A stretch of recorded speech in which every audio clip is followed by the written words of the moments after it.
আসসালামু আলাইকুম। আমরা সেট এবং ফাংশন আজকে এই অধ্যায়টা দেখব। তো আমরা সবাই জানি যে সেটের একটা খুব সুন্দর একটা সংজ্ঞা আছে।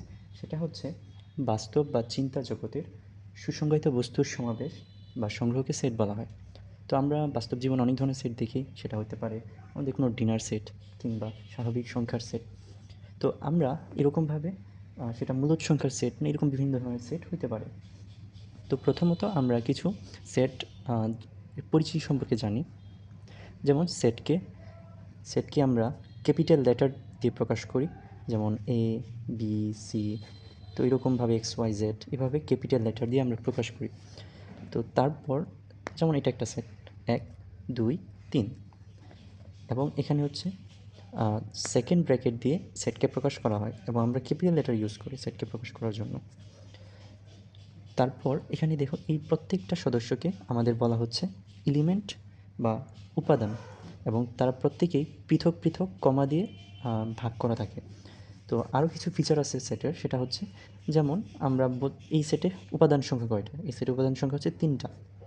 তো এটা কীভাবে প্রকাশ করা হয় যে number of set A N of A সমান হচ্ছে 3। তো একইভাবে যে এ সেটে আমাদের উপাদান সংখ্যা হচ্ছে 3। তো এখন একটা প্রশ্ন করি আমরা, 1 2 3 এটা একটা সেট এবং 1 2 2 3 এটা আরেকটা সেট। আচ্ছা এই দুইটা সেট কি সেম, মানে এই দুইটা সেট কি একই সেট নাকি হচ্ছে আলাদা সেট, নাকি এটা আমি ভুল লিখেছি? উত্তর হচ্ছে এখন আমাদের সেটের ক্ষেত্রে একটা হচ্ছে বৈশিষ্ট্য হচ্ছে সেটা হচ্ছে একই এলিমেন্টও বারবার থাকলেও সেটা সমস্যা নেই, একই সেট হবে। যেমন হচ্ছে 1 2 3 আবার 1 2 2 3 এটা মানে এই দুইবার থাকলেও এখানে কোনো সমস্যা নেই, দুইটা মানে একই সেট হবে। তো আবার আমরা আরেকটা জানি যে 1 2 3 কিংবা আরেকজন লিখলো হচ্ছে 2 1 3, এই দুইটা সেট কি সমান হবে? এই দুটা সেটও সমান হবে। তার কারণ হচ্ছে সেট ক্রম মানে না, আপনি যে অর্ডারেই তাকে সাজান অসুবিধা নেই। আবার আরেকটা সাইন আছে, যেমন হচ্ছে যেমন 3 বিলংস টু এ, এটা মানে হচ্ছে এই চিহ্ন দিয়ে বোঝাচ্ছে হচ্ছে বিলংস টু, এটা মানে হচ্ছে বিলংস টু যে 3 হচ্ছে এ সেটের অন্তর্ভুক্ত। কারণ হচ্ছে আমরা এই যে দেখতে পাচ্ছি এ সেট, এখানে 1 2 3 এই 3 এলিমেন্টটা কিন্তু এ সেটের মধ্যে আছে। তো আমরা এটাকে এক্সপ্রেস করি 3 বিলংস টু এ। আবার আরেকটা বিষয় আমরা দেখি যে 3 যেমন হচ্ছে 4 কিন্তু এ সেটে নেই। তো আমরা লিখব যে 4 ডাজ নট বিলং টু এ, এই চিহ্নের মাধ্যমে। তো স্বাভাবিক সংখ্যার সেটকে আমরা ক্যাপিটাল এন দিয়ে প্রকাশ করি। তো যদি এভাবে লিখি 1 2 3 ডট ডট ডট এভাবেও লিখতে পারি। তো এখন আমরা আরেকভাবে কিন্তু এই সেটটাকে প্রকাশ করতে পারি, যে আমরা এখানে লিখেছি একভাবে যে 1 2 3 এটা একটা পদ্ধতি সেট প্রকাশের, এবং এখানে আরেকভাবে যে শর্তযুক্ত একটা পদ্ধতিতে আমরা সেটটা প্রকাশ করেছি, সেটা হচ্ছে এক্স, এই যে এই চিহ্নটা, এটাকে হচ্ছে আমরা বলি হচ্ছে সাচ দ্যাট, যে এমন যেন, বাংলাতে হচ্ছে এক্স এমন যেন এক্স বিলংস টু স্বাভাবিক সংখ্যা, যেমন এক্স হচ্ছে স্বাভাবিক সংখ্যার অন্তর্ভুক্ত। তার মানে এখন এখানে কিন্তু দুইটা সেট প্রকাশের পদ্ধতি চলে আসছে, একটা হচ্ছে তালিকা পদ্ধতি, আরেকটা হচ্ছে সেট গঠন পদ্ধতি। যেমন একটা সেট আমরা নিচ্ছি 7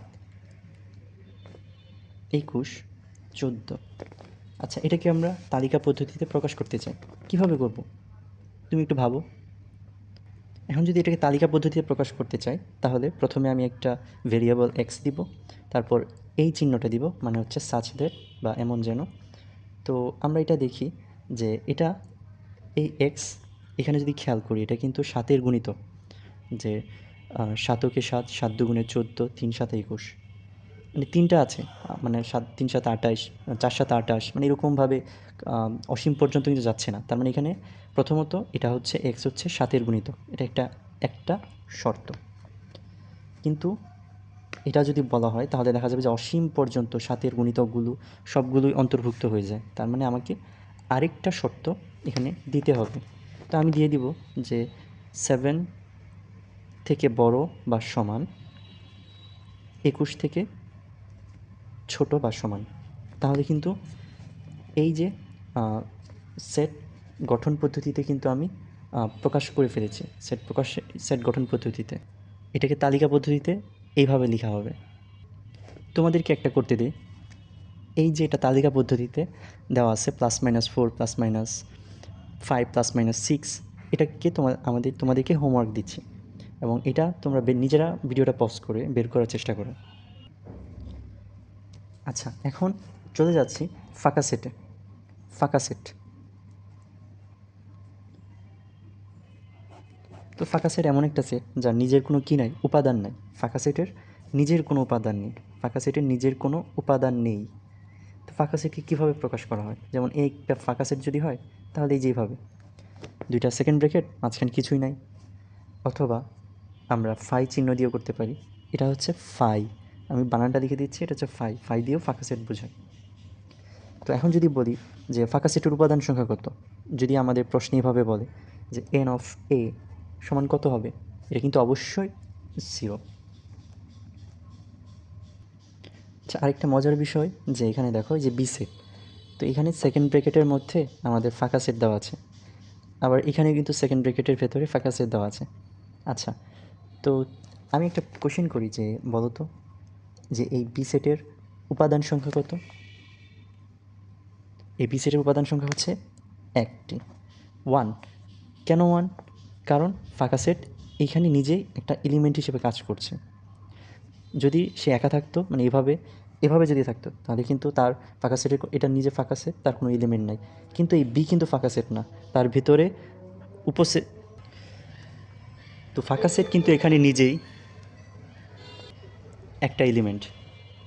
আর এখানে কয়টা সদস্য আছে? এখানে কয়টা? এখানে কিন্তু 2টা মাত্র সদস্য আছে। এটা একটা, এটা একটা, এই 2টা এলিমেন্ট নিয়ে এই সেটটা গঠিত।